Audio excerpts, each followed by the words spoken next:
Hello everyone! So, this is Edmond Mindaros channel at sa video ito ay pag-uusapan natin at i-guide ko kayo on how to fix Samsung Galaxy A55 dual camera missing. So, ito yung mostly ngayon na error ng mga Samsung mga kaibigan na may dual camera recording na nag-update ng UI versions na 8.5 at Android 16 ay naging missing na yung dual camera recording. So ito yung napansin ko din dito sa aking mobile phone dahil nag-update na po siya ng Android 16 mga kaibigan. So dito lang sa ating settings, and then tap mo lang dito yung about phone natin.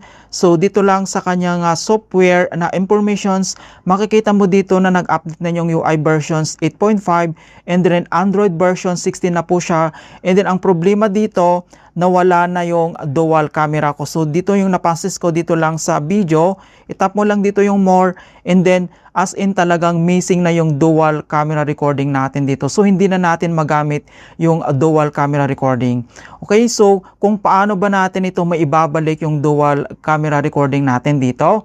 Ayan, so ituturo ko sa inyo kung ano ba yung pwede natin gawin. Okay, so back lang tayo dito. So ang kailangan lang natin gawin dito ay kailangan lang natin i-download dito yung camera assistant. So pwede naman sa Google Play Store or dito lang sa ating Galaxy Play Store, i-click mo lang. So pwede mo naman yan gamitin Galaxy Play Store or yung Google Play Store natin, pwede po yan.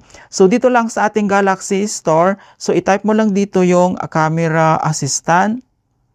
Ayan, so makikita mo kaagad and then i-select mo lang. Okay, so ito kailangan lang natin itong i-install. So camera assistant and then i-click mo lang dito yung kanyang download options. I-click mo lang. Ayan, so wait lang natin na ma-complete yung downloading. Okay, so once na complete na yung installed siya, and then i-click mo lang dito para ma-open natin. Okay, so makikita mo naman dito na na-download na natin yung camera assistant. Ayan, so dito naman ay kailangan na natin hanapin dito yung kanyang dual camera recording. Ayan, so kailangan mo lang mag-scroll down. Alright, so makikita mo naman kaagad dito yung kanyang additional modes. So single take and then yung dual record. Makiban ito siya. And then kailangan mo lang itoggle to on position yung kanyang button dito lang sa right corner. So enable lang natin.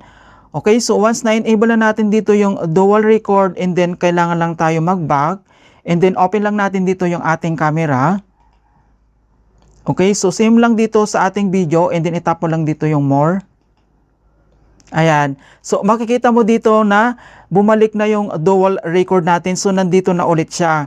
So ganun po siya kapag nag-upgrade yung ating Android versions to 16 into 8.5 yung kanyang UI versions, talagang may missing yung dual camera recording. So tingnan nyo, napakasimple lang talaga na maibalik yung dual record natin dito, so nandito na siya. Ayan, so i-click mo yan, so ayan, gumagana na mga kaibigan, no? Nagana na yung ating dual record. Alright, so ganoon lang po kasimple kung paano natin i-fix yung dual recording missing lang dito sa ating Samsung Galaxy A55. In hope na nakapagbigay ako ng konting kalaman at guide tungkol sa Samsung Galaxy app tutorials. Thank you guys and see you in my next tutorials.